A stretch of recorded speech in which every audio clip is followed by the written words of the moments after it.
I now recognize my friend, Mr. Nunn. Thank you, Mr. Chair, and I appreciate you, Chairman Mast, for leading this very important after action. It's the only one that has really been done in the House here, despite nearly 2 years with an absentee administration evaluating its own failures. I've flown enough combat missions in both Afghanistan and Iraq to know what success looks like, including support to special operations Afghan forces on the ground in the area, as well as to know what failure looks like. In this case, the failure when the withdrawal from Kabul resulted in volunteer veterans, myself and many included through Task Force Argo, helping to evacuate 3,000 individuals. For those individuals in the audience who have been part of that incredible volunteer team, a salute to each of you. You have done more than our own federal government has done to help save Americans in that horrible situation. I want you to know that in every mission that we flew, when we landed, we immediately did a post-flight report. That's the critical after action that really drives so that we can prevent failure in the future and advance successes that can be replicated. Your testimony today does so in a way that the rest of the administration has refused to acknowledge. Sadly, 13 Americans gave their lives in the evacuation, including Corporal Deacon Page from my own district in Red Oak, Iowa, who manned the line despite intelligence being very clear that there was a threat in the area, sacrificing so that other Americans and Afghan allies could evacuate. The honor and bravery of these American soldiers will never be forgotten.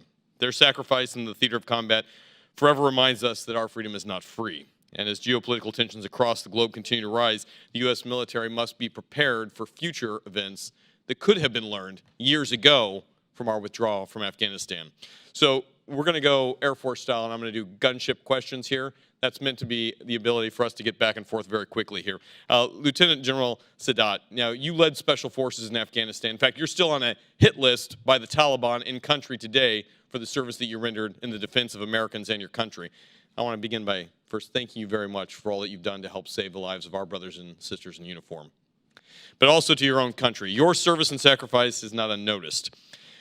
I'd begin with saying, did you find that the Biden administration communicated a plan for withdrawal to your team in a timely manner?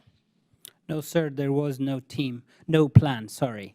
A plan is when it's communicated to the partners on the ground. We were Afghans, we owned Afghanistan, we were in charge there. There was no plan shown to us. As a result, were your special operators put at great risk? They were at great risk, even... Were Americans who depended on you to be the front line also put at great risk? I think the confusion was real, and it put everybody at risk.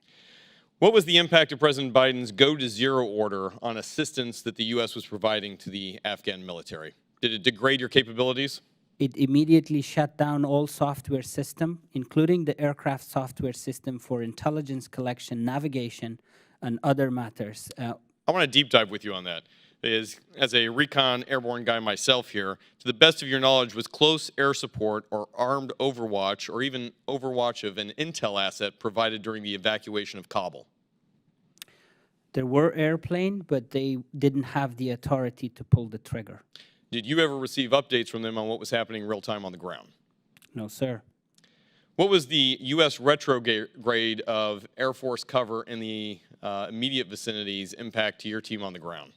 One day in June, I called the U.S. forces in Doha to give me support, and they said every day we can only send 3 drones to Afghanistan, and I said we used to have 20 drones, why not? They said the country of Oman is only allowing 3 drones per day.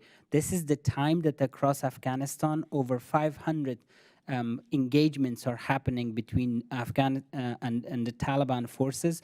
The U.S. could only get 3 drones to Afghanistan, and those were used to support the U.S. presence in Kabul, the embassy, and also the RS. So, General, we've talked about how degraded your forces were, and as a result, how vulnerable both Americans and Afghans were.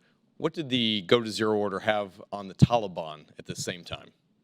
It was celebration. They distributed sweets amongst each other, saying that the best has happened and we're going to take over the country. And it also gave them this,